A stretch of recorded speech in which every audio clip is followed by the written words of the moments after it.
আরে চকলেটটা কি খাবে? তুই খাবি? পল্টু ধর তুই একটা খা। তো তো অনেক মজা, ইয়াম্মি। বাকি চকলেট গুলো ফ্রিজে রেখে আসি, পরে খাবো। আরে বল্টু বাবা কি করে? ধর তুই কলা একটা খা, বাকি কাজগুলো সেরে আসি। আরে চকলেট গুলো এখানে কিভাবে আসলো?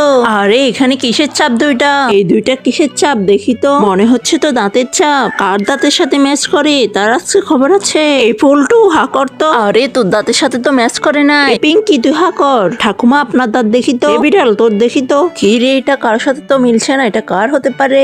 আরে কলা এটা এখানে কেন? এটা কি খাইছে? ও এটা তো আমি পল্টুকে দিলাম। আরে চকলেটটা মনে হয় পল্টুই খাইছে। মা কি বুঝে গেল কিনা? আমি পালাই। দর দাঁড়া, তোর আজকে খবর আছে।